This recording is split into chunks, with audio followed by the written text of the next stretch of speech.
Welcome, everyone, to the Joel Martin Mastery Podcast. I'm a networking expert and the author of the upcoming book, No Strangers, How to Build Community, One Relationship at a Time.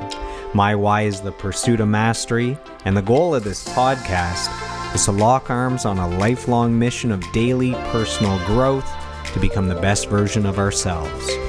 So let's dive in to today's episode.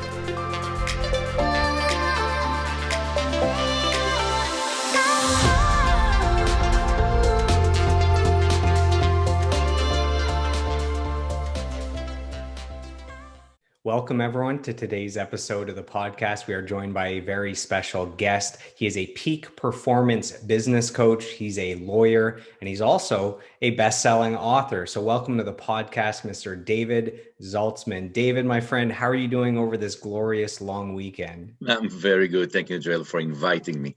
Appreciate it. Hey, you're very welcome. So we know each other because we've worked together several times in the business world on different projects. We've both been speakers at different financial literacy events in Toronto. But things are different now. You are a best-selling author. You just released the book. It's charted on several of the Amazon charts. We're going to dig into that. We're going to go way deep today. But let's get started way at the beginning. So you grew up in Israel. What do you remember from that time? What is life like as a kid in Israel?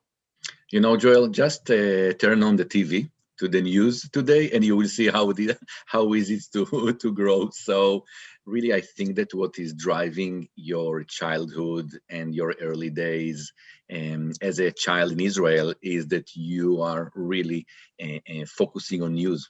Like everything that is around you creates your reality, and you have to find your way in much more difficult version than any other place, because whoever, if you grow up in US or North America or other parts of the world, pretty reasonable places, you can define yourself along the way. But here in Israel, because of the circumstances, you have to get the right tools and the right measures in order to really find where you want to grow.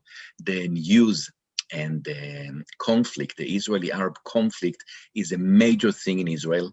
And as you grow and you go to the army and you start your life, you have to navigate through these challenges. Not something you cannot do. Great people in Israel, great minds in Israel. But it's different to grow up in a saint area, in a saint island such as Canada, if you compare it to the Middle East and especially to Israel. So you mentioned the army. So in Israel, there's a mandatory 3-year service that you have to do. Now, you spent 5 years there as a commander, as an officer. I'm not sure what all the ranks are. Maybe you can explain that. What is it like to know that you have to go and serve in the army? So as you're getting close to the time where you're about to start, are you excited? Are you anxious? Are you proud? What is that like? I think that when you grow in a country that fights for its independence and its survival 24/7, it becomes natural for you as you grow up as a kid to go to the army. So there is no question of to go or not to go, to volunteer or not to volunteer, to make money as a soldier or not. These questions are not an issue in Israel. In Israel, you grow up and you know that when you finish high school, after the grade 12, you are going to the army. All you need is to look where you want to serve in the army and to get accepted to the specific unit that you want to serve in. So for me, I from very young age, I feel myself as educator. Going to the youth movement, to the scouts, and you're not only part of the team, you go and you take the next step to be a leader in the scouts. And then when you go to the army, it's kind of the same. You are a soldier like any other soldier, and then you want to find yourself up in the ladder. So it's not so much, to go to higher ranks. This was not my wishful thinking. When I look at my army service, it starts as an experience. You are 100% confident, and you have the belief that what you're doing will help to serve your country.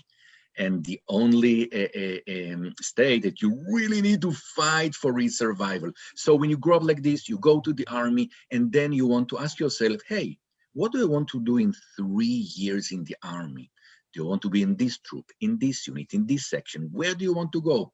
I always wanted to lead and serve and educate. So I find myself very in a very short time in a place where I lead the very new soldiers from high school and turning them into a soldier. It's a transformation to take people that are coming from the civilian life, kids that just finish high school, they think they own the world, they can do whatever they want at home. Their parents cannot tell them what to do. And here they have to adjust themselves, not only to the discipline of the army, but also to do exactly what they are told. Because in the army, when you're not doing what you're told, there is a circumstance that you can find yourself in a very bad situation. This is not being in your neighborhood. This is not being even in your own country. Sometimes you are outside the country and you have to find yourself the best way to serve not only the country, but your own belief when you do everything that you are told. There is a lot of times conflicts. Joel, for soldiers, there are a lot of time conflicts between what they believe they should do and what the commander is telling them to do. So what do you do?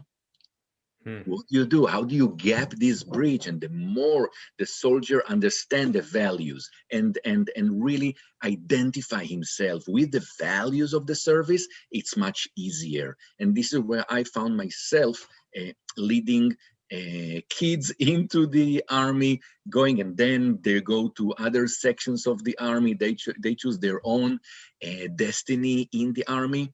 And I went from a simple soldier to be a commander, and then to go to officers course. It was 6 months that I will never forget in my life, where you are again transformed. Life, it's all about transformations. You go from one path to another, and how you grow and what do you learn? How do you take everything that you can around you to make you successful in the direction you go? This is what I was focusing. And after 5 years, I thought to myself, this is enough army life. Now I want to go to my next step in life. So in the army, it's very recommended experience, but it's definitely not for everyone. And you choose for yourself and your family if you want to be part of it or not. If you can, allow yourself not to be in a military surroundings, that's great for you. But in the end of the day, for myself, it was a great experience. So for those that joined the army after you, while you were still there, what would they call you? They would call you Commander Zaltzman or Officer Zaltzman. How It does that depends. work? No, it's never by the last name. Okay. It's always by either commander or by your rank.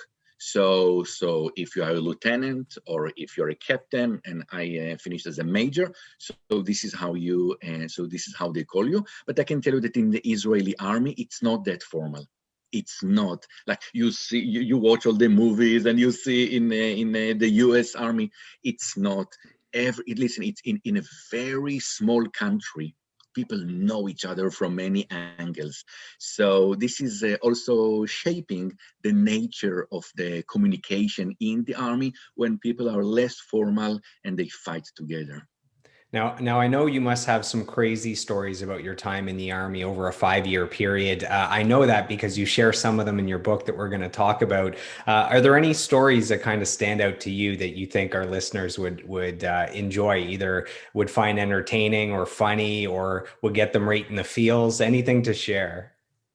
I think that when it comes to the army, I think that the very basic story is where you get people that are 18 years old and you are their father, their mother, their grandma, the neighbor, the uncle, the friend, everything for the next few months when they are entering the army base. And this is where, in these circumstances, a lot of mini stories and a lot of connections are being made. And this is always what I was thrilled to have. It's about the relationships between fighters. And this is something that you cannot find it in any other circumstance, in the civilian world, in the business world. Yeah, you can be a partner with someone for a project, absolutely, but there is nothing like you sleep, you eat, you take a bath, like you do everything together 24/7, and you become one in the end of the day. I follow David Goggins, and I follow who is it?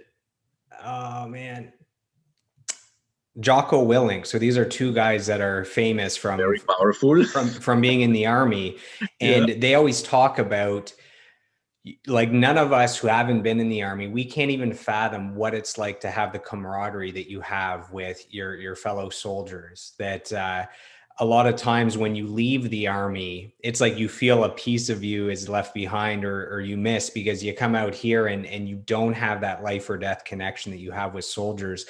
Did you find that it was that intense of a bond with them? Very much intense, very much. This is why I'm telling you the communication in your unit is crucial to your success. If you are not broadcasting on the same signal or level, there is no way in the right time, with no words and just based on look, you know what to do. This is the situation where combat a soldier finds himself. He can look at someone else and he knows exactly what to do and when to do. And this is the bond that you have only in the army. But then you take pieces of it into the civilian world and you try to mimic, you try to copy some of the things that helped you in the past, also in the business or whatever world you're into. What do you think are the top lessons that you learned during those 5 years in the army, and how do you think that experience shaped you as into becoming the person you are now? I'm sure there's discipline is something that you learned there. I mean, if you can, if it's life or death and you're in a war and you have that kind of discipline, I'm sure outside of it, it's like you can tell yourself, I got to go to the gym today. It's not even on the same level. Completely, you nailed it. Discipline. I can tell you the discipline, this word, for a lot of people, this represents hard, it represents obstacle, it represents all the negative, yeah, usually negative connotations, but I can tell you that discipline is life. Discipline is freedom. When you think about it, all the successful people outside the army, when they will tell, when you will ask them what is the number one thing that got them to be successful in what they are, they will tell you, I was disciplined. I put the right system in place. Now, when you come to the army, the discipline is inherited. It's something that is within. You don't have to invent it. You expect it and you live by that. But when you are in any other discipline in the world, whether in business or anything that you do, you have to create it. So creating disciplines, it's quite a challenge of its own. And where you create it and you follow it, this is the success that people are looking for. So after you leave the army, you transition and become a lawyer. Now that's a pretty big from here to here. When did you know that you wanted to be a lawyer, and what guided you along that path? That's a long way from being in the army. Okay, I can tell you that my sign is Libra. So here, this is a story. Something in my past already told me that the law will become a part of my life. I love order. I'm telling you, I love order. I love systems. I love everything that is in line. My life is better when I have it around me. So it was pretty simple for me to go to law school, understand how legal systems work around the world in different systems. So when you do it and then you start to practice, you find yourself, yes, you have everything that you thought, but here is what happened to me, Joel. I find myself that as a lawyer, I have to fight all the time. And this is something after, I can tell you, 8, 9 years, I thought to myself, I don't like to fight for something. What I mean is I don't like to fight for someone with someone else. I didn't like the environment of it. Listen, it's very important, and I had few amazing cases. But even though I wanted to focus on creation, I wanted to focus on building something out there. So this is why I transitioned, relatively quickly after 9 years from being a lawyer into the next stage in my life. And like we mentioned before, it's about transformation. Life is the moving from one part to another when you want to, when you envision it, when you know what you want for myself as the next step. And this is what I loved. Listen, I've taken a lot of things from a legal career, a lot of things. You're taking disciplines, again, going back to the word, you're taking disciplines and you apply it somewhere else. And this is where you know how to negotiate, you know how to represent an idea, you know how to take a group of people and make them together for the specific goal that they have. So everything that we did together in a law firm, in the legal side, this is where I took to the next stage in my life. And what field did you practice in for those 9 years? I'm most familiar with entertainment law because my background's in the entertainment industry. So I took courses in entertainment law to navigate properly with all the different ways you've heard, musicians kind of get screwed by not knowing contracts and not paying attention to the business side. So it wasn't entertainment law, but what field was it that you were in? Yeah, so it was all, for me, it was all about commercial law. So it was all about contracts. It was all about negotiations. It was all about creating the right structure for companies, creating the right foundation for joint ventures. So everything that has to do with commercial law, corporate law, this is what I was focusing about. Very boring, I can tell you. My office was all full of papers. So that was my career there. So from there, you were able to take your skills in negotiation, in business, and all those different things, being organized and systems, all that stuff, all the things you learned also from the army. Man, those that's all amazing training for the business world. So you transitioned into the business world, had a ton of success. Worked for different companies, rose to the top of different companies, started your own company. And with all that experience, you realize, hey, I have some gifts, I have some wisdom that I can share with others, which brings us to your book that was just recently released. I was paying attention to the release, and as it gets put out on social media, as the marketing, the machine behind it gets unveiled. So I got it right here. So Open Sesame, Unlock the Universal Language of Success. So I got it right here so everyone can see it. And we're going to dive deep into this. So have you always known that you wanted to write a book, or is it just that you realized that you had a lot to offer and you could help a lot of people? I never thought I would write a book. It was not something that was planned, but here is what happened when COVID hits. We found ourselves at home. And I can tell you, there is an app that is counting your miles that you fly. So the year prior to COVID, my app shows that I circled the globe twice from a miles perspective. And then I found myself at home. So it's a staycation that was, put for everyone together.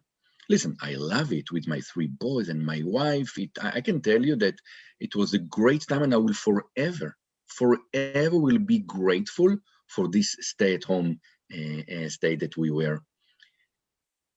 However, you have a lot of time. So what do you do with the time that you have? Yes, you're focusing on the business that you build, you're focusing on everything, but in the end of the day, you have still few hours. And I thought to myself, this is the time where I picked up a lot of notes that I have along the years. From every experience, I took notes, not from a writing a book perspective, just your own personal notes. It's here, it's there, and it's piled. And then you take everything and you create for yourself one comprehensive note that you turn it into a book. And this is what I did in the beginning when COVID hit. What made you choose to focus on communication as the topic for the book? And why do you think communication is so important? Yeah, listen, this is the $1,000,000 question, Joel, I can tell you. I'm asking because I need to know these things. Listen, here is what I found out. A lot of people are focusing on the doing, doing.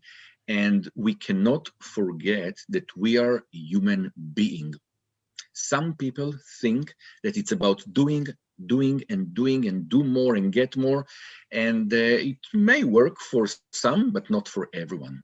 If you think about it as human being, what we have to do is to have a mindset where you are very much intentional in what you do. So how about, Joel, if you have someone that is very good in something, but he cannot express himself the right way. He cannot share what he is doing in the right way for the next person or group of investors or group of employees. It doesn't matter who is your audience.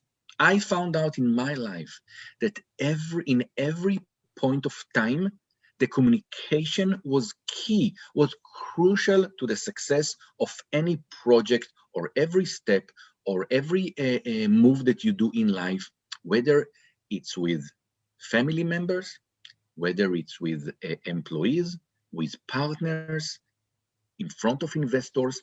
If you are very intentional in the communication piece, you can really go to where you want to go. And a lot of people, they don't pay attention to the crucial part that communication plays in everything that we do.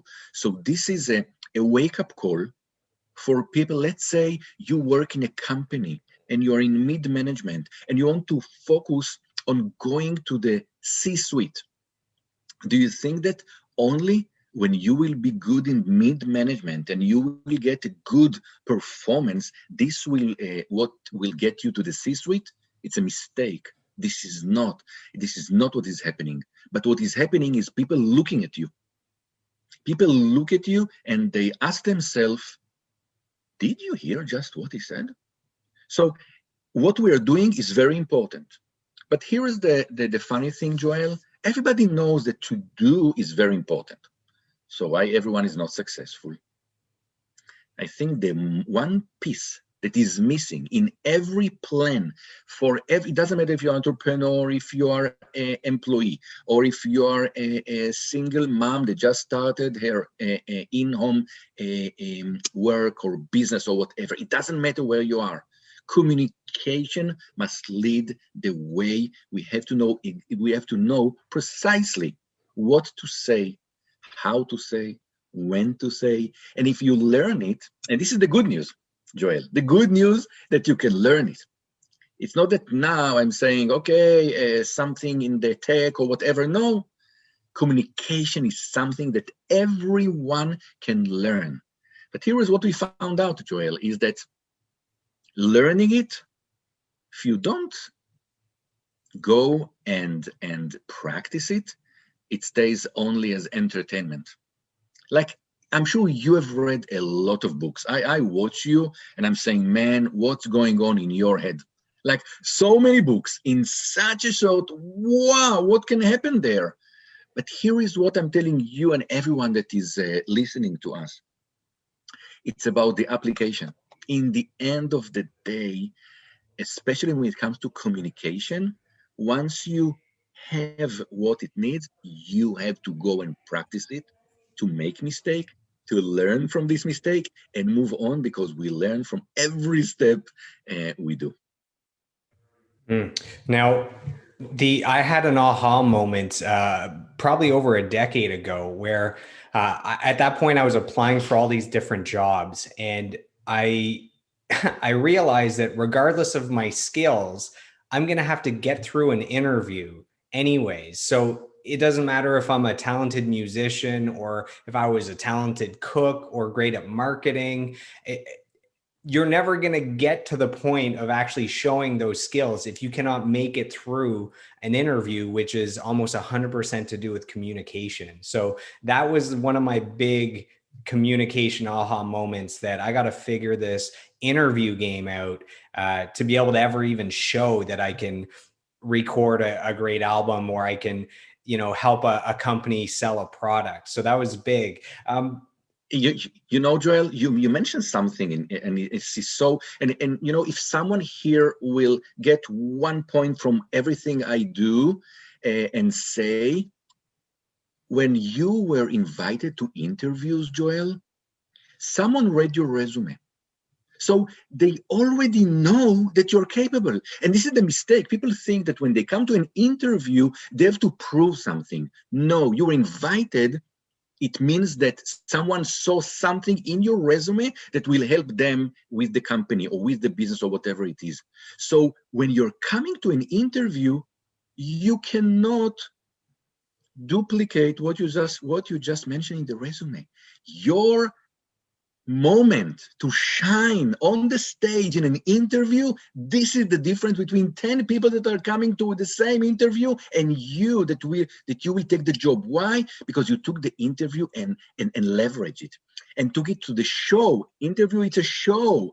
Make this one a show, and you're guaranteed the position that you want to take.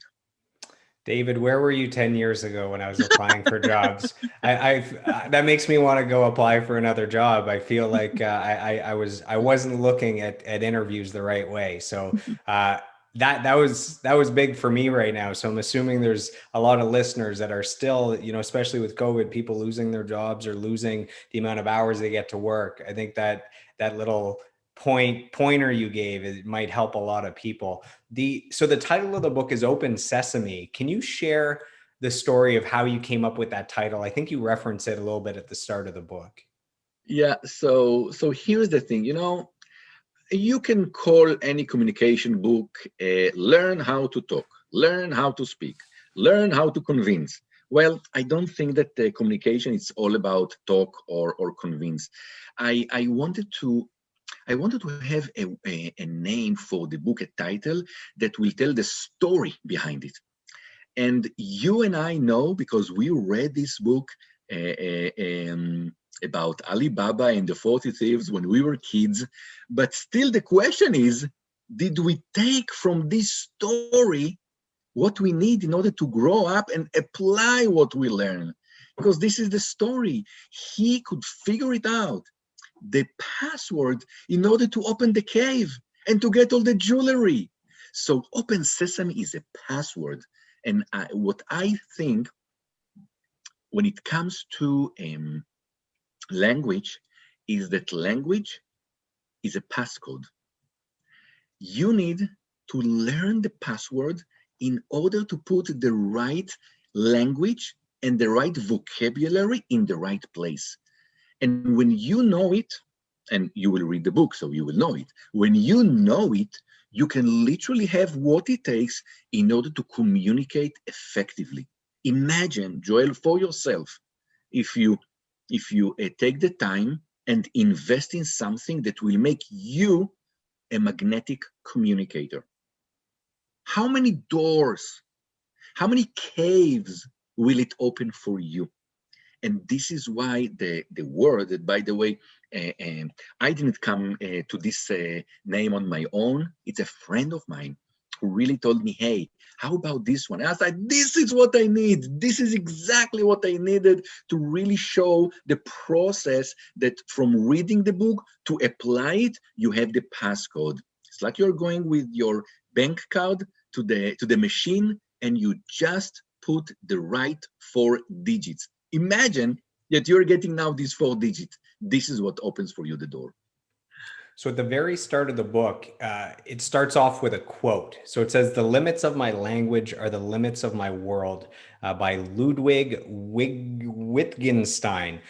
So that must be a pretty important quote to you if that's the first thing that people are going to read when they open your book. I think it's a great quote. Why?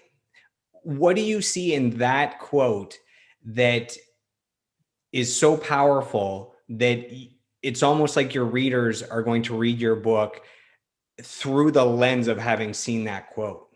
Completely. You just said it. You know, Joel, everything in life starts with one thing, and the one thing is self-awareness. Everything has to do with with us observing and telling ourselves what now needs to be done. So if we all agree that the language will set the scope and the geography of your success, you know where to start. So if you know where the limits are, you know which door to open. So this is why this quote for me, I go to sleep with it, and I wake up with it. Why? Because it's always about self-awareness and what do we need to achieve. And if you change your vocabulary, I'm telling everyone here, if you change your vocabulary, you will change your world heads down.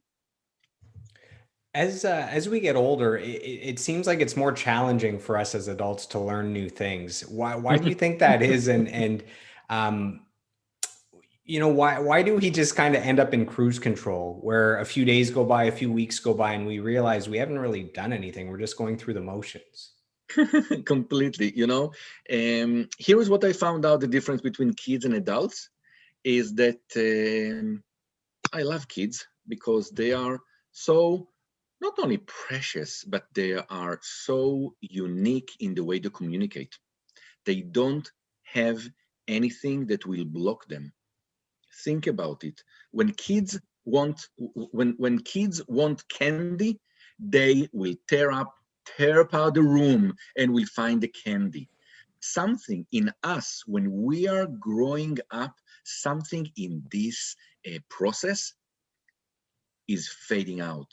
Why? Because of this, and you can blame our parents that told us, "Don't run, you will fall." Well, okay, so have them fall. So we can blame a lot of things along the way, but as we grow up, we put to ourselves a lot of paradigms that dictate the direction we are going. And as we grow up, and listen, I'm a parent, and I'm trying not to do it to my kids, but sometimes you're so protective that you're telling them in advance what can happen. No, stop it. Let them experience it. How innovative minds are growing, not because someone limited them. So the transition between childhood and adulthood is so important, is what you leave behind you, because you are in control, not your parents, not your friends. When you decide that you are in control, what is it that you put behind you and say, I am not going the way I was grown up. I am going in a different direction. So what do we take? What do we put aside? And how do we go ahead? And this is what differentiates between, I'm talking a lot in the book about the difference between two kinds of people. One person lived their life as I would say, as a boat on the water. Why? Because you let circumstances dictate where you go. It happens to a lot of people. It's not about wrong, it's not about right, it's not about good or bad. This is how life goes. So when you set the sail, and you know how to do it, right? You create your direction, your unique direction, where as a kid, you're pretty much, you're led where to go. But then when you understand that you need to set the tone, this is where you are starting to grow up.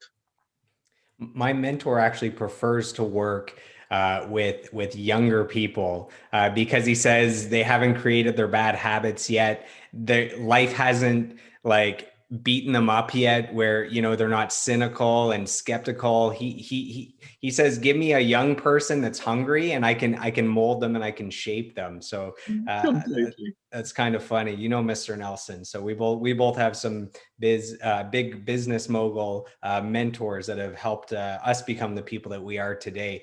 So in the book, you suggest to deal with the small things now, because if you don't do that, they're going to become big things that are going to be too big to be able to handle later on. So how can we look after those small things before they get out of control? As we grow up, you understand, Joel, that life is a matter of perspective, and things that when you are young and you see things in one way, when you grow up you see it in a different way. Some people are always looking at things in the same way, and this is why they think they cannot overcome few challenges, financial challenges, professional challenges. Why? Because they have a block, they have a block on their way, and this is how they live their life. But some people deal with it. They decide for themselves that they want to make a change. Now, how you do it, how you change this perspective, simply said, it's about setting your own path. Deciding when you finish a high school and you finish law school and you finish and you're working as a lawyer, you decide yourself, that's it. I want to stop here. I want to do something else. Even though I studied years and years to become what you are, you decide to put in place a new thing for yourself. And this is the first thing. The first thing in life, it's about setting the goals based on the picture that you want to have for yourself. Because in the end of the day, you have a picture. I hope you have, Joel. You have a picture of how you want your life to be, how you want your life to become. And based on this picture, I call it a winning picture, but call it whatever you want. Based on this picture, you set for yourself the map. You set for yourself the navigator. You set for yourself all the tools in order to get where you want. And this is where perspective change. Now, you talked a little bit about goals, and we're going to dive deep into goal setting, which is very important. In your book, you mentioned that successful people tend to refer back to the period of time where they were doing the hard work towards a goal as the happiest time of their lives, more so than when they actually accomplish the goals later on. So why do you think it's the journey where you find the most fulfillment and happiness versus, you know, kind of the final destination where you achieve that goal? It's a great question. Listen, most of the people, all they see is people getting the accomplishment. This is what they see. They see the athlete getting the medal. They see the student finish and graduate the school. It's not about the timeline where you get to it, because a lot of times we see, Joel, that people get an accomplishment and they lost it. Why? Because the focus is on the process. If you have a solid process in everything you do, the result will stay. Some people get the result and it's gone. Why? Because it's a different mindset. When you work so hard to get there, and once you get there, you let go of all the paradigms. You let go of all the things that you've learned on the way, and we can call it sometimes to sabotage ourselves. Why do we do that? Because we are focusing on the specific timeline when you achieve it, instead of focusing on the process that will be solid and will be the foundation for your ongoing winning. Does that make sense? Mm-hmm. Absolutely. Okay. So this might be the most difficult question that I have. We have a lot of listeners that grew up with one parent or no parents during the pandemic. Unfortunately, a lot of people have lost parents if they're a bit older to COVID. In your book, you mentioned that your mom passed away when you were just 5 years old. Are you open to sharing what it's like to lose a parent that young, and how that experience shaped who you are today as a father, now that you have three kids, and how you parent them. I'm asking, even though it's difficult, because I think that maybe your story and your experience could help people that are going through that now, where it's very fresh for them. Wow. Yes. So here's something I want to tell you. For years, I've grown up, and I always told anyone around me, yes, I live with no mom because she died, but I don't feel any difference from others that are coming from regular families. But here is something I've learned only when I got to the parenthood phase, is that no. The fact that I lived most of my childhood with no mom has shaped me to become what I am today. This is not a regular way. I want to tell you, Joel, when you find yourself at the age of 5 with the person that filled your life is gone in a second, you start to develop something else. For me, it was the resilience. I know how to interpret, if I go backwards. But growing without a parent can either make you a victim, which is okay. You start to say, I cannot race with others because I'm coming from a family with no, and you start to make a list. Or you tell yourself, this is my 10 fingers. I can make it with my 10 fingers, and I can count on myself. I think this is what made me who I am today. This incident, I think, has shaped the way I think. I never go for quick solutions. This is me. I never go for a shortcut. I find myself looking for the right way, even though it will take me more. I'm totally okay. I have no problem. Why? Because I've been there. I've been there, and knowing that, yes, you can finish the journey, even though you are different from all the others runners. So, but then you find out that every runner is different. So this kind of a childhood, I see it as a turning point for myself, to turn a situation into a motivation. In your book, you talk about not comparing yourself. Yes. They say comparison is the thief of joy. So what we do is we compare ourselves today. How do I phrase this? So we're looking at people's final product. So you're looking at an artist that has just won a Grammy, just had a platinum, a platinum album, and we're comparing who we are now, which is at the, start of our journey, versus someone's like crowning achievement. And we think, I'm not that talented, I'm not that worthy. You suggest to, always compare yourself to who you were yesterday instead of who someone else is today. Why is comparing yourself to who you were yesterday a better way of using comparison as a strength? I think that there is only one way to be happy, Joel. And this is not tell me what this is. Tell me the one way to be happy. One way to be happy. Look at yesterday and tell yourself, I made a way.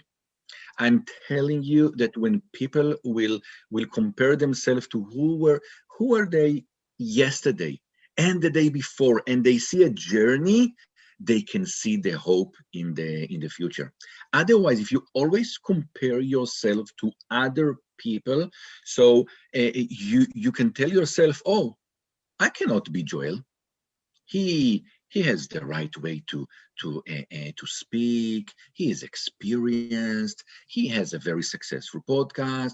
Who am I to start today something like that? And this is a recipe for miserability. I'm telling you. But if you compare yourself to the person that you were a month ago, a year ago, and you see the way that you did, the future is bright. And this is how, when people understand that this is the key to success. Now, can you be motivated by others? Yes. Can you be inspired by others? Yes. But the way to do it is to take it to yourself and not to the journey that others did.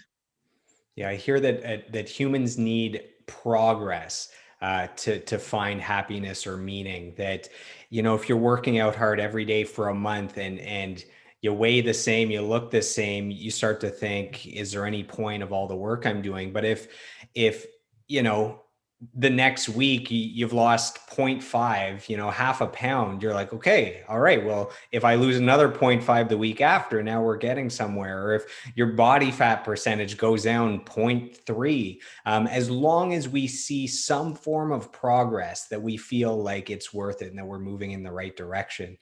You mentioned in your book a point of ignition. Now, what is a point of ignition for our listeners of the podcast that haven't gotten their hands on this book yet? For everyone, it's a different point.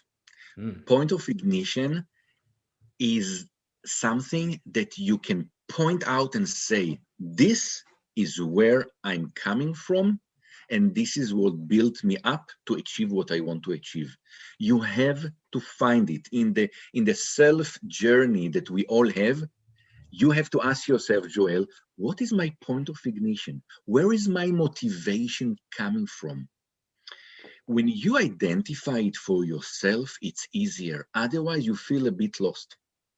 Because here is what I found out. You can set a goal for yourself. That's great. But where do you start from? The goal is always futuristic. You have to go back and say, I'm starting from point A and I'm going to point B. You cannot go to point B if you don't know where you are in point A. No, I am in the book. I tell the story of navigation, how you navigate yourself. So it's about the map that you create for yourself. You create for yourself a map where you want to be, but it's always starting with one event that you tell yourself, this is the start point of my journey. I share it in the book, where I'm talking about a specific incident that I have in my officer's course, and this is my start point. This is where I realized that I start today and I know where I'm going to. It's very important for everyone, Joel. So people act out of either love or fear. Those are the two motives. Why is that? Why are the two things that polarize us? And what can we do to start acting, to lean more towards acting out of love versus fear? So you already made an argument in your words that it's better to do it from love and not from fear. But I think that there is no better or good in this journey. What I'm saying is that people are motivated either because they love something or they're afraid of something. So it's better for us to be very cautious about it and to define it to ourselves. Am I doing this because I hate to be in this situation? Which this is okay. This is your motivation. Listen, a lot of people are starting to think about their future financial planning only when they're 50. Do you think they do it from love? No. They do it from the fear that when they grow up, they will not have a lot to do what they want to do. So as long as you do it, but you identify for yourself, what is the source of it? Is it because I love to do this way or I'm afraid? This will help you in your planning. Yeah, I mean, for me, the way that I look at love and fear is that love is kind of pulling you forward, whereas fear is kind of pushing you, if that makes any sense. So, the good stuff, the positive stuff, the love, the vision, you're looking at that and saying, I want that. And that pulls you forward, that motivates you, that inspires you forward. And then for me, the fear stuff is you kind of looking backwards and saying, okay, I don't want to go back there anymore. And that fuels you the other way. So over my shoulder here, I have Jordan Peterson, and what he says is you need, just like you said, where, you know, I'm talking like, how do we lean more into love versus fear? But I guess he's got the same point of view as you, because he says you need both, that something pulling you forward isn't enough. You also need something behind you that pushes you. So for example, what he does is he makes you write a vision of your life. If everything turns out the way you want it to be in the next 3 to 5 years, what could that look like? Your relationships, your family, your career, your finances. And that's great. And that'll motivate some people to work in that direction. But what most people need is for you to write out what a living hell would be in 3 to 5 years if you do not become the person you're supposed to be. So if you quit your job, you never talk to your friends again, you just and things can go horribly wrong very quickly. So it's not hard to imagine the worst case scenario, and it doesn't take a lot to get there. It's probably easier to get to the worst case scenario than it is to get to the best case scenario. So once you have the vision of where you want to go, it starts pulling you. And then you have the nightmare that you want to stay away from, that you say, I cannot end up there. And that pushes you towards the vision. I don't know if that made any sense. Does that make sense to you, David? David, lie to me, brother. Just lie to me one time. No, it makes sense. But here's what I want to tell you. As I hear you speaking, you know what image comes to my mind? There is a famous poster where you see someone cycling in the up climb the mountain. And you ask yourself, look at the angle, look at all his muscles, everything is there. And then in the end of the poster there, you see a bear running after him. So of course he's climbing in such a best way to that might be the best visual of exactly what I'm trying love to explain. or fear. Yes. I guess that's the image is worth 1,000 words, because your little image was better than my whole explanation. So so early in your book, you asked the readers to answer 5 questions. I'm going to read them because I thought they were important. So all the readers are supposed to answer these 5 questions. Number 1, what makes you feel a sense of abundance? Number 2, what makes you unique? Number 3, what are you good at? Number 4, how would you know you got there? Number 5, what is the one thing you would give what is the one thing you would give all other things Well, up to achieve? So how did you come up with those 5 questions, and why are those the 5 questions that are so important that people answer? if you want 50, I can give you 50. I only gave you 5. And the reason All right, you broke it down. the reason is, Joel, is that I advocate for self-conversation. What I'm saying is that a lot of people live their life without really stopping at one point and ask themselves these 5 questions. And if you go and answer for yourself these 5 questions, you will look at yourself differently. I'm telling you, we're not so good in giving ourselves credit of what we've done so far. We are so focusing on what we don't have. We're so focusing on what we miss. We're so focusing on on the way that we still need to the race to finish. But instead of stopping for a second and give yourself one a point where you can really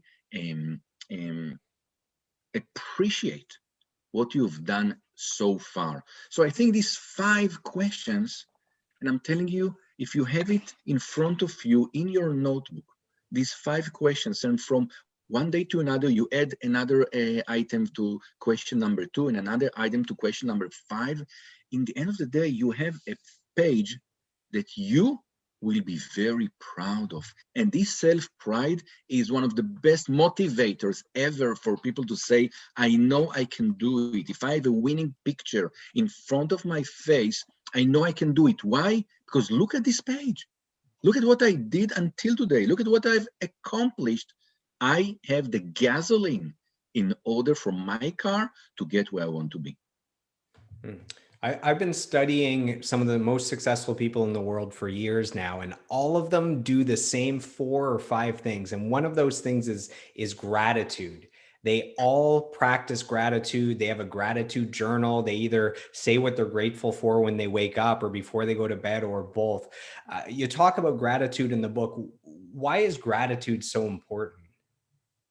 Because I think that you have to do things and to believe that you can do it.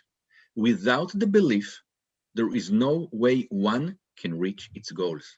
There is no way that the best runner in the world will break the world record if he doesn't believe that he can do it. So, what is the self belief coming from?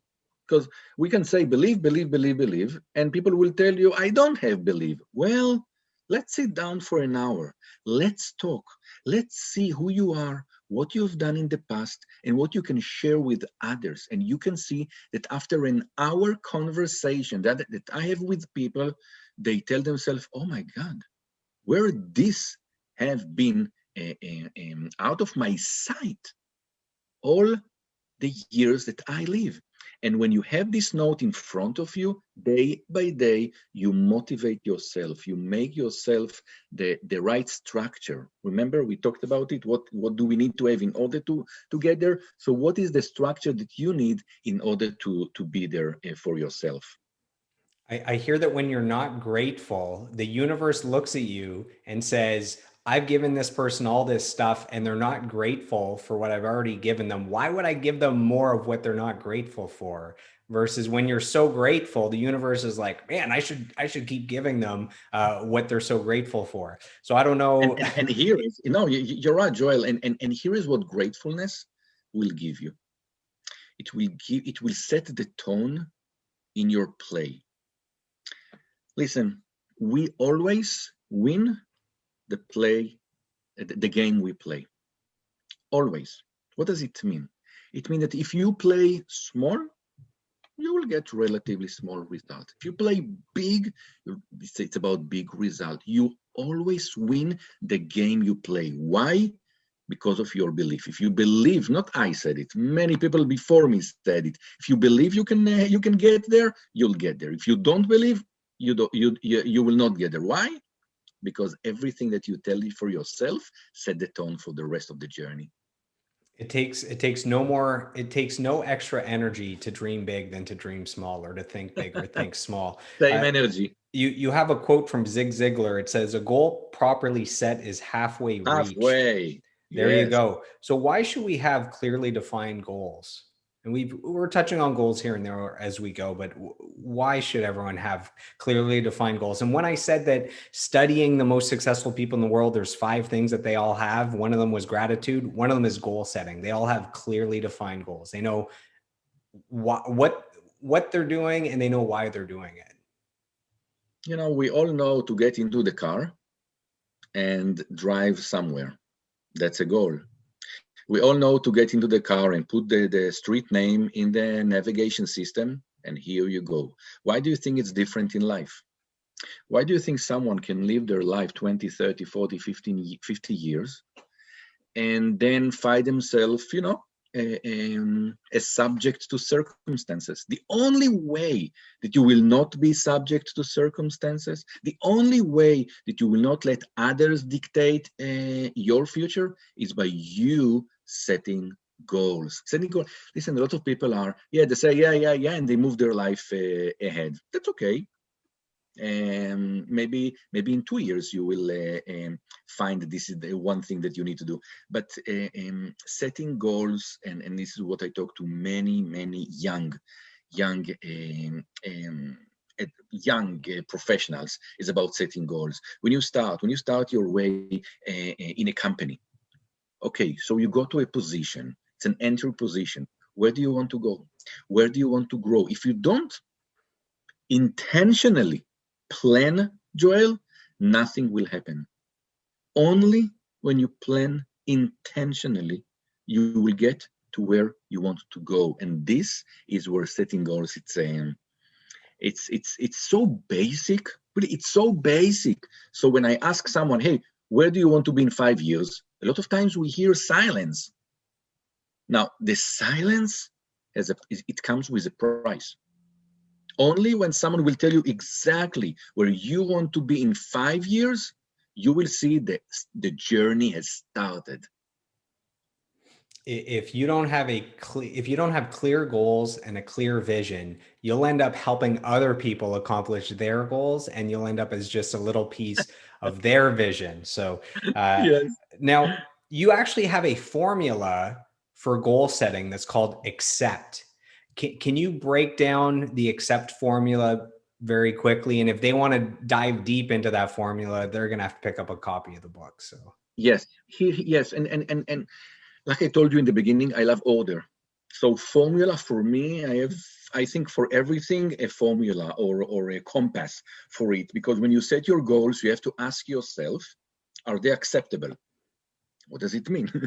Acceptable goals means that the goals that you put will be effective. Because if you put goals that are not effective, then yes, you set the goals, but it will not get you to where you want. So if you take the letters accept, A, C, C, yeah, and all the rest, you will literally set yourself into the right way. So the first thing that we are looking at your goals, let's say you put for yourself a couple of goals, let's try to measure it. So the first A, this is about aim high.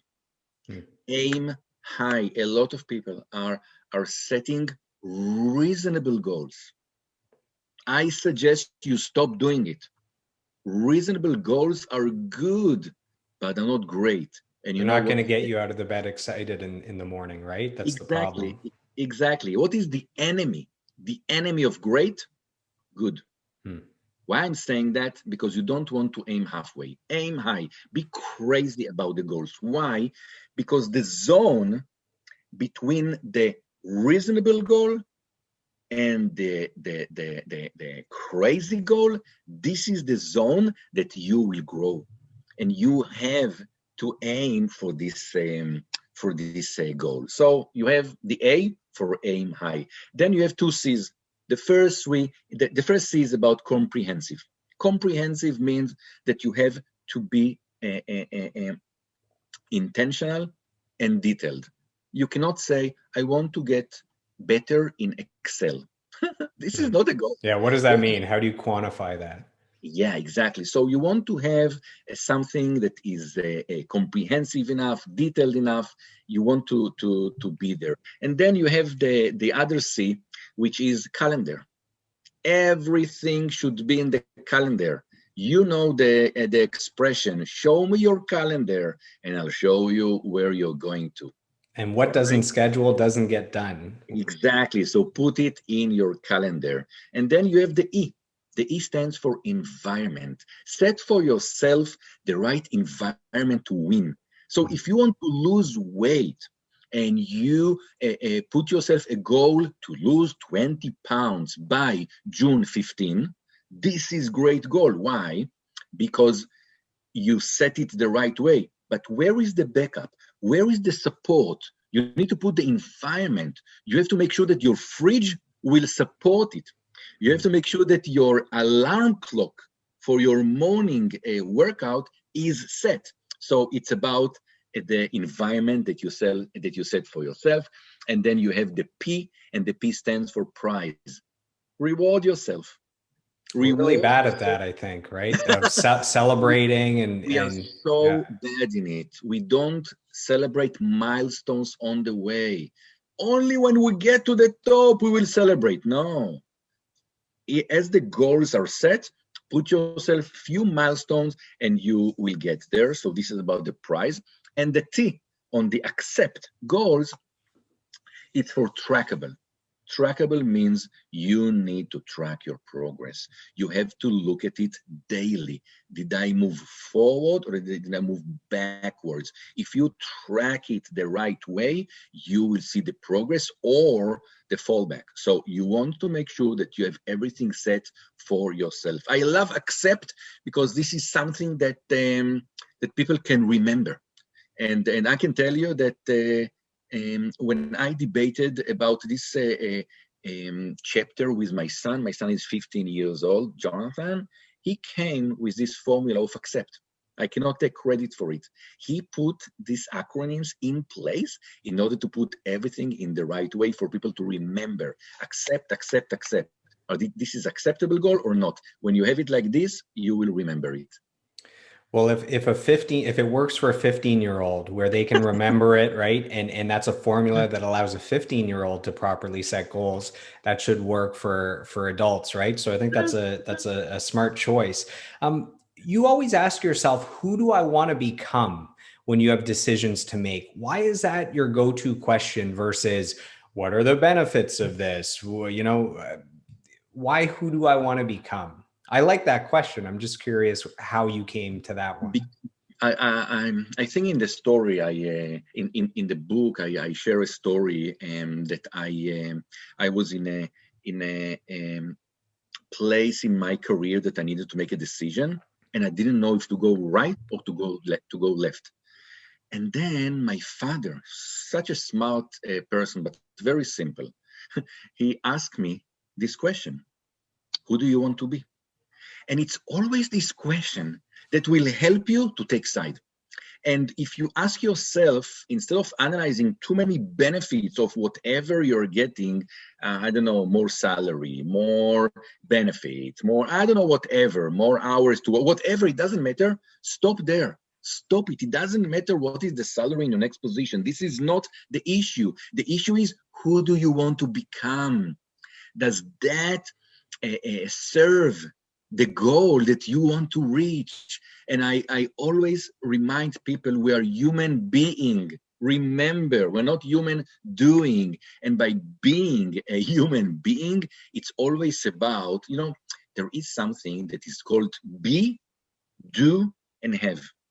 If you have this formula in front of you, and by the way, in my notebook, I have it all the time in front of me, I ask myself who I am now.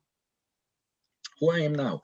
Who do I want to be? And then what do I need to do in order to be the person that I want to be, right? It's everything has the right question, that if you ask yourself the right questions, you will get the right answers. You know the book Leaders Ask Questions, right? Sure, you know. So it's always about the questions that get you to the right answers. Yeah, I've heard that the quality of your life comes down to the quality of the questions that you ask. Yes, And yes. you presented something in your book that I'm not familiar with. It is the circle of will. Can you break down the circle of will? I know it's kind of a visual thing in the book, but if you could share it just with words. Once you know how things get done in the world by the circle of will, you understand where to put your mind into. And everything usually starts with where you want to go. So when you know where you want to go and you have thoughts about it, it drives emotions. And emotions create action. And action create results. So imagine something that you want to achieve. You're thinking now about something you want to achieve. It drives immediately emotions in you. I love it. I want to be there. I want to achieve it. What will happen to me if I achieve it? Who I can help on the way? What can I do? What will I benefit? All these emotions are starting to grow and to grow.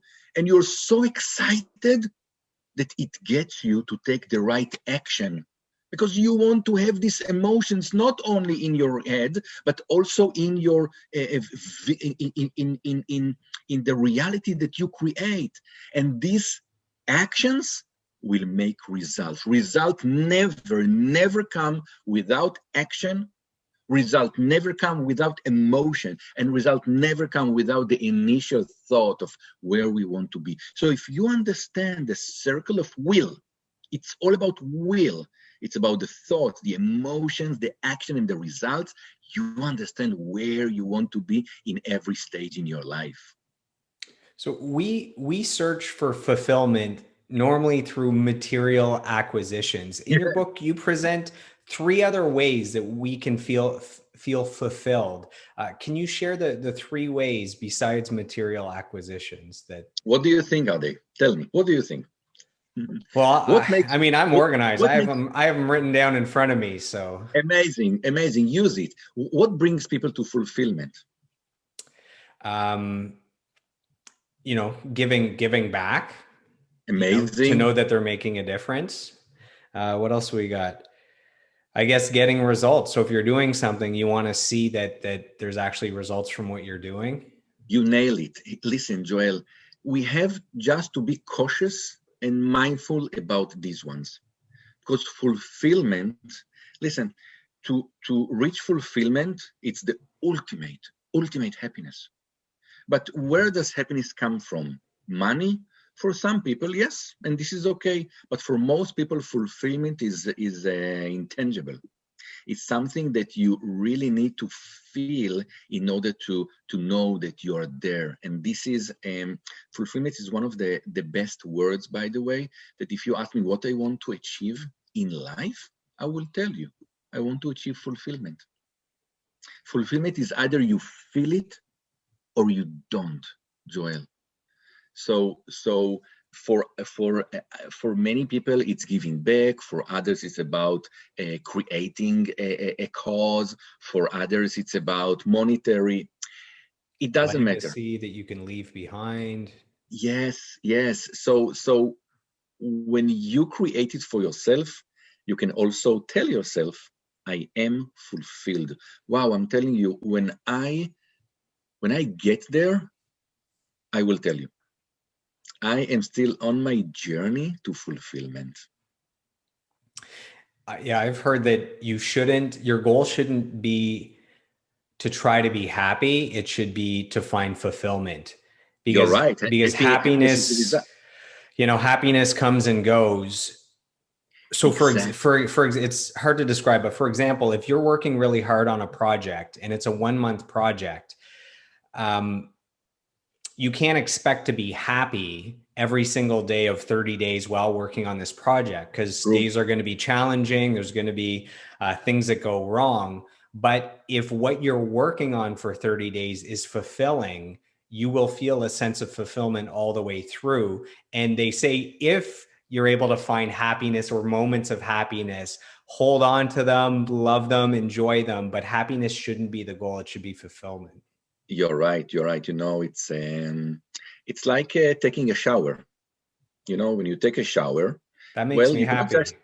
That's, it makes you happy. But yeah. what happened after a day? The soap is not staying there, right? So you have to take another shower. So it's the same with the journey for fulfillment. So you have another quote here, and we're going to talk about how you came up with all these quotes and all the research that you've done and all that stuff. So there's a quote here. So it's Maya Angelou. So she believes that success is about enjoying your work. So this is kind of about fulfillment. So she says, success is liking yourself, liking what you do, and liking how you do it. So why does that quote resonate with you? I think that's a great quote. I'll tell you because I was fascinated to learn what is happiness for people. And for everyone, it's a different definition. For everyone, it's so unique.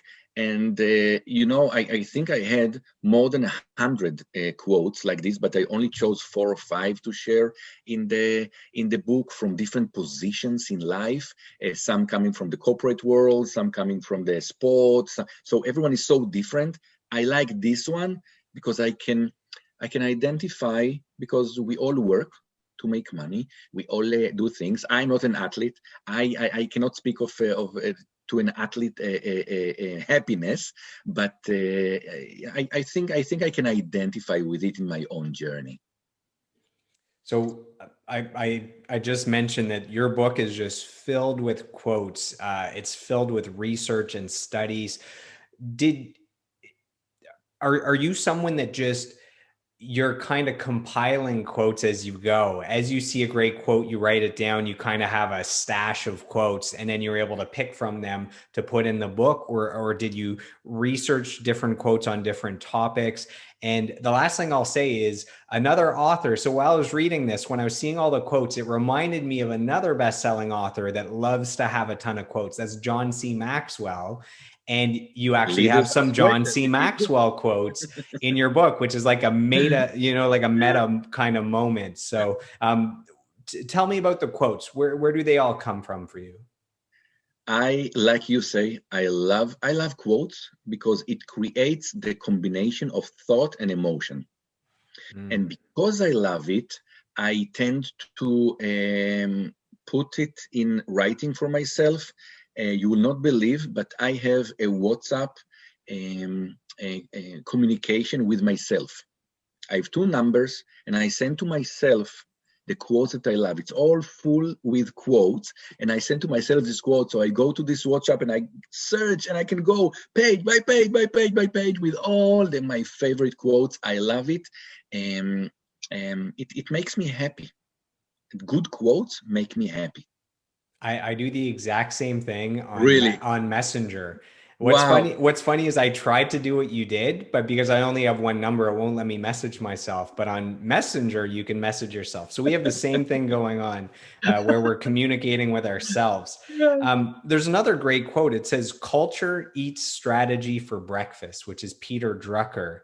Oh, Why do you think culture is so important? I started a business 4.5 years ago, and my mentor from day one always said everything is about culture and one more thing. Anyways, but he talked about culture and leadership, which you would agree with. So I didn't understand. I thought, no, no, this is about sales. This is about success. And the more you dive deep into business, you realize that culture is everything. The biggest companies in the world, the Apples, the Virgins, the Teslas, they're known for having culture where their employees would take a bullet for the company, which you don't get, elsewhere. So why culture? Why is that a very important thing? Joel, I want you to imagine for yourself a very serious shareholders meeting during the 2008-2009 crisis. I remember it like it was yesterday. We were sitting in a boardroom, close to 15 people. Every one of the shareholders and the directors that were there coming from an inspiring background. And they were discussing strategies of how to get out of the situation that the company was in.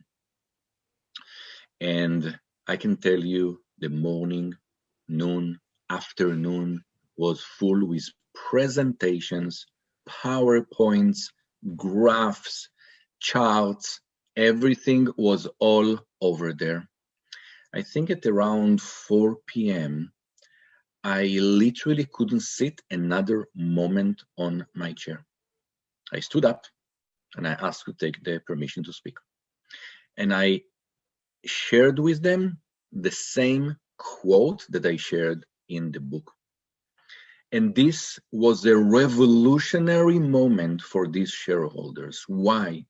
Because you can put any strategy that you want. You can put any sales technique that you want for any organizations. But the first discussion when you are in a crisis should be, what is our culture? What is the foundation that you can build the structure above it? And because everyone was focusing on the fourth floor or the fifth floor of the structure, there was no foundation. Culture is the foundation for every planning. And I can tell you the feeling that you have while you work, the feeling that you have as you do the thing that you put for yourself to do, this creates the environment to grow and the environment to succeed. This is why culture is something that we cannot undermine. And because a lot of entrepreneurs and business owners focusing on strategies, I put this quote as a wake-up call. Let's discuss the culture. And again, to remind you, I told you, for a human being, the culture is the being for the company, for any business. It's the same analogy. It's always about who we are in the process as individuals or a business. You shared a fascinating story in your book about a vocabulary test that was done on 100 professionals. Can you share the results of that? Because I thought they were very important for people to know. Yeah. So Stevens Institute, like this is a great story when they put, because here is the thing. I can talk to you an hour about the connection between vocabulary and success. But where is the proof? Show me the proof. And I want to tell you that in this research that they conducted, they took 100 people in the corporate world in their early stages of their career. And they did the same test for all the 100 of them. After 5 years, they tracked where every one of these individuals, professionals is. And you will be fascinated to know that if you take all the vocabulary test, the 10% that finished the highest in the vocabulary test, they got to the highest positions in every corporate that they worked for. However, the 25% that got the lowest score in the vocabulary test, they did not reach, absolutely, they did not reach any managerial position. What does it say? It says that if you want to grow in what you do, the vocabulary will set you free. The vocabulary will dictate your percentages of success. And I cannot, I use this research because it really put the perfect match, that there is undeniable connection between your vocabulary, the words that you choose to speak, and the results of your career. And I'm glad that you mentioned this research, because it's not the only one, by the way. There were others in the army that were made. The same for vocabulary and your ranks in the army, and afterwards when you went from the army to your civilian life, you see where people are. It's always, you see the vocabulary connection and the future success. You suggest opening up a meeting with a good joke. Now, I thought that was awesome. I started to think of what jokes I could say if I was starting a meeting. Yeah. So Why do you suggest that? What does it do? I'm sure it diffuses maybe some tension in the air. Why do you suggest doing that? And do you kind of have a few go-to jokes? You don't have to say them. It's a comedian hates where on the spot you're like, okay, tell a joke, or a musician, it's like, okay, sing your song right now. So I'm not going to make you say a joke, but do you kind of have a few jokes that you know are great to break the ice?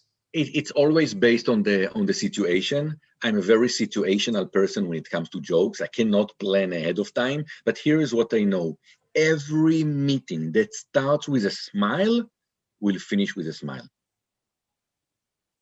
So if you understand that you have an opportunity to impact people, so if you think that meeting is about information, I'm sorry, you're wrong, because all the information can be sent in email, or you can send the presentation and people can watch the presentation.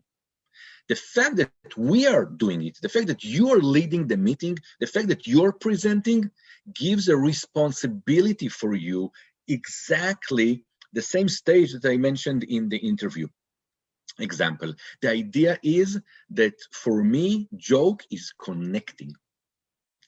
And people, people will do business with people that they can trust. And this trust starts with emotional connection. Joke is one of the best ways to create this emotional connection. You said something that I thought was pretty fascinating. It says a look of competence, not beauty specifically, can generate significant judgment.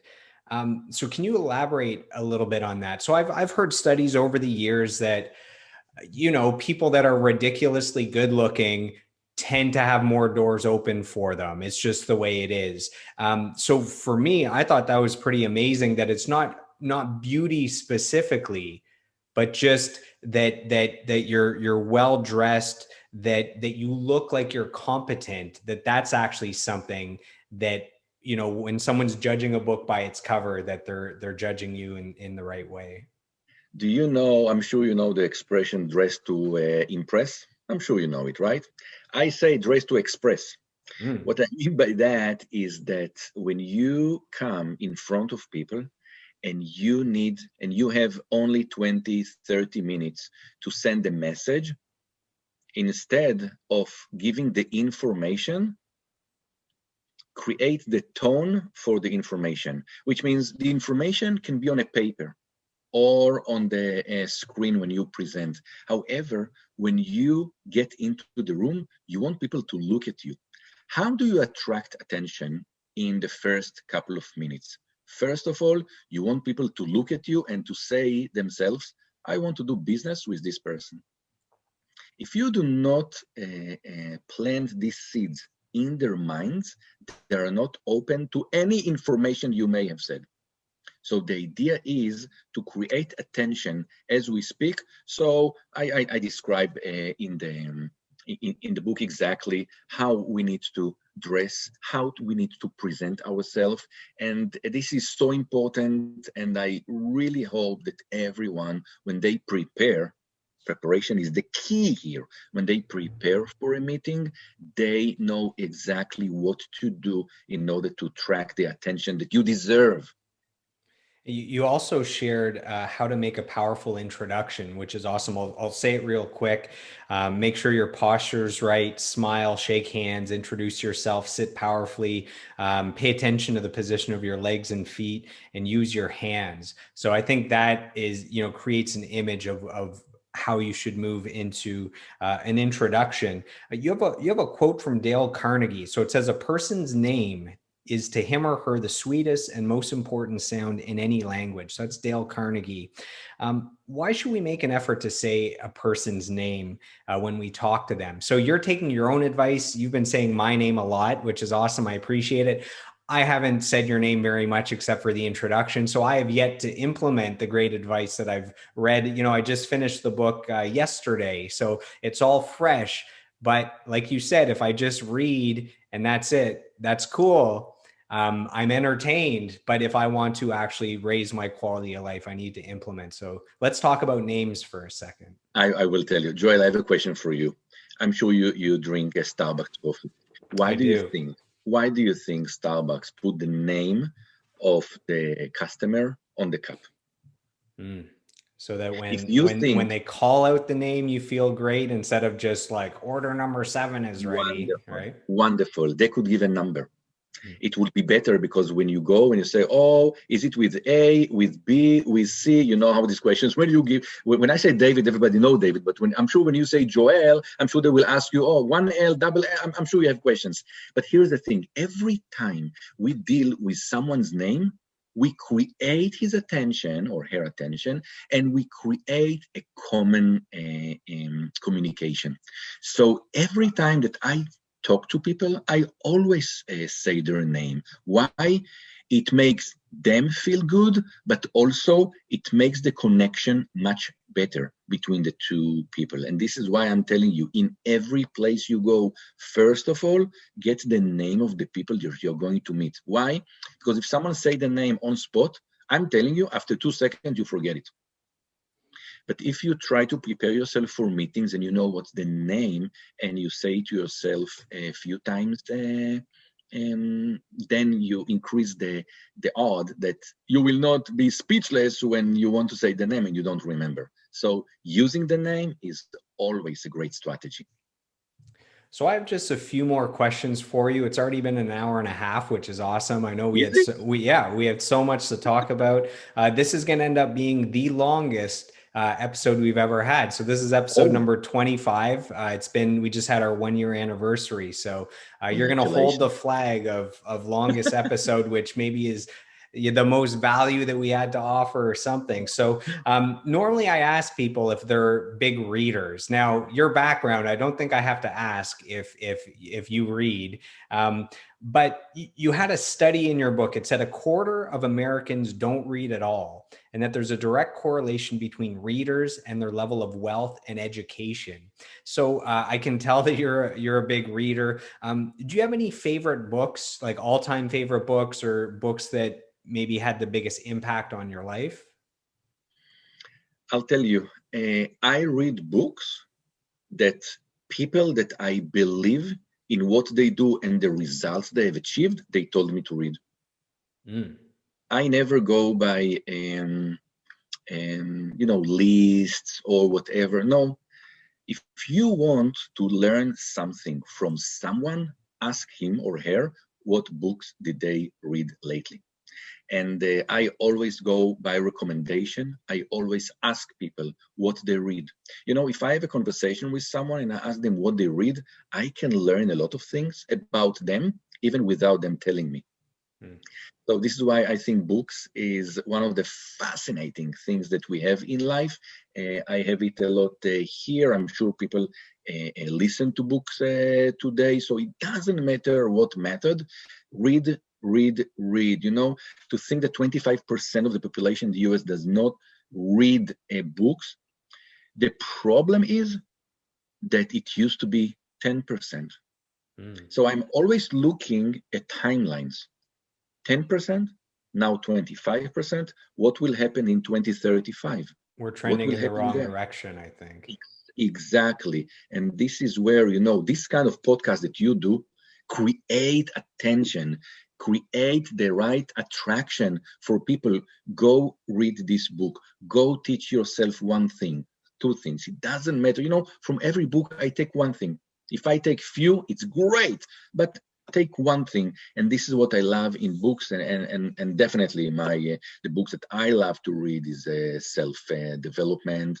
I cannot You like talk. biographies, right? You're big into And reading about successful people. autobiographies is even better. Why? I love to learn from people's experience. I love to read what people have made, what they created for themselves, what environment they created, and what worked, what didn't work.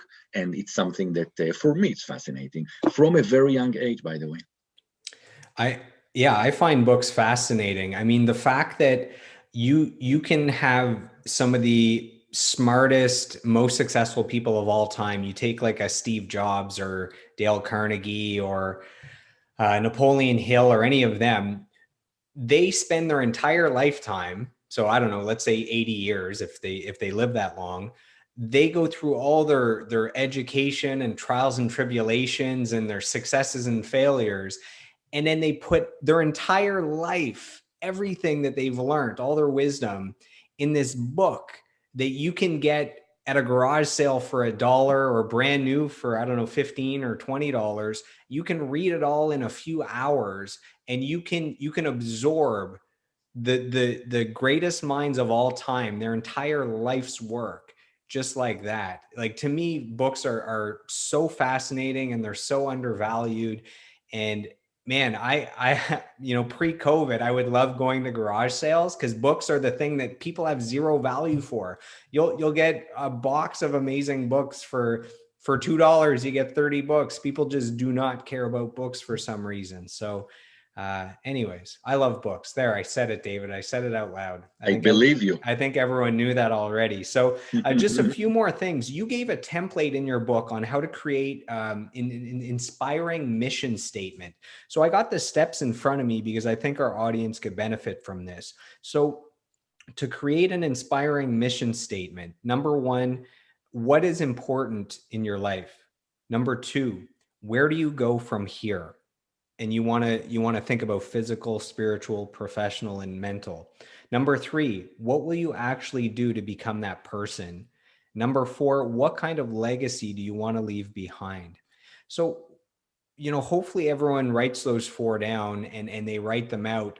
Why should we write a mission statement? Why is it important to even have one? I mean, Wonderful every question. business has one, right? So Wonderful is your question. life more important than your business? I would think so. Exactly. Exactly. You can work for a company or work with a company, and you know exactly what's the mission of this company, what's the vision, what the values that the shareholders set for themselves as exploding the business. Why we don't have it? And I think that we talked about the winning picture, and we talked about the goals that we set, and the support and the environment and everything that we put together. Everything crunched down into a mission statement. I learned about it from my mentor, who told me to put it down. And we worked on one version and another version and another version. And in the end of the day, I got it to myself, because today, when I talk to people, I can tell them what I believe in, what I contribute to the world with, what my world would look like when people are happy, secured, and with the right freedom for themselves. I love to work with independent people, people that have their life dependent on other things or other circumstances. I don't appreciate it. So when I talk to people and I share them my mission statement, they understand, oh, I know exactly what you mean. I want to work with you.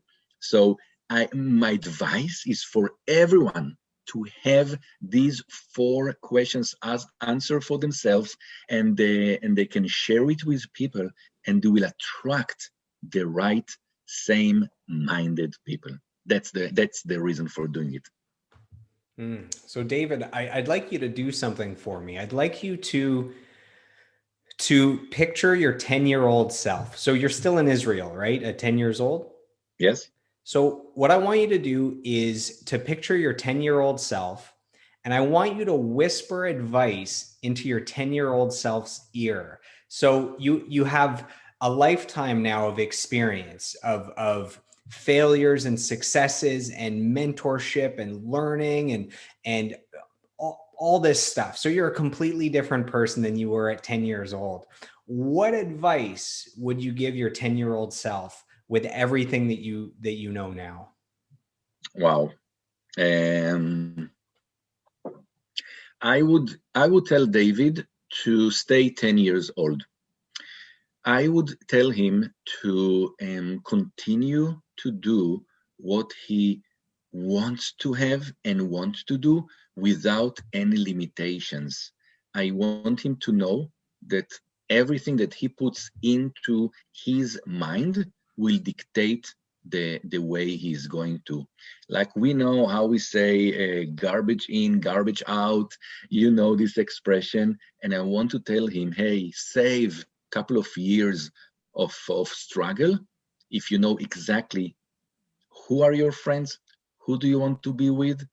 Choose for yourself a mentor in every stage of life. Choose for yourself someone that will hold your hand and tell you where to go or where to be. And I think this is what I would tell him. Wow, I'm excited to answer this question. I can tell you, I was never asked this question, but this is what I would tell 10 years old David. Mm, that's great advice. Is there any final thing that you'd like to share with our listeners before we wrap up? Anything we covered a lot, but is there anything? And right after this, we'll give your website and your social media accounts. But is there anything that you still want to get off your chest or you want to share? I can tell you something that I tell my kids all the time: live meaningful life. Set intentional things for yourself and just follow it is the best way to live life. And we're talking about abundance. I think that this is the way to reach abundance, and I can't wait for people that read the book and send me comments. And like, I'm getting so many emails and messages and DMs and people are telling me a lot of things about themselves, what they have found about themselves along the read. So I can't wait for other people to experience it and to share it with me. So, for our listeners that have enjoyed this episode, where can they go to purchase a copy of the book? Is there a website where they can find you? And then, if they want to reach out to you because they have questions or they have comments or they just want to stay in touch, where can they find you on social media? I welcome everyone. First of all, to read the books is very simple. Go to Amazon, and put there David Zaltzman, Open Sesame, and you will reach it. And of course, my website is davidzaltzman.com. And social media, they can just put my name. It's very simple today. You cannot say, oh, I couldn't find this one or that one. No, today you can find everyone on social media. And I love interacting with readers. So let's do it. Amazing. You've been listening to Mr. David Zaltzman. His book right here, Open Sesame. You can grab a copy. He just let you know where you can find it. David, thank you so much for your time. I really appreciate it. It was a long episode, so it was a total time commitment. This is a long weekend that has had beautiful weather. So I know this is, it took a little bit of your time, and I know it probably right in the middle of a few different plans. So I really appreciate it. I love you, buddy. Thank you so much. You're very welcome. All right, guys, thanks for joining us, and we'll see you on the next episode. I hope you've enjoyed today's episode, and I'd love to hear from you guys. My goal is to grow this podcast organically, where you're giving me feedback on topics you'd like me to cover and guests you'd like me to interview. You can reach out to me on Facebook, Instagram, and YouTube at Joel Martin Mastery. Joel is Joel, and on Twitter at Joel Mastery. So I am done. I am complete. I approve this message, and I'll see you on the next episode.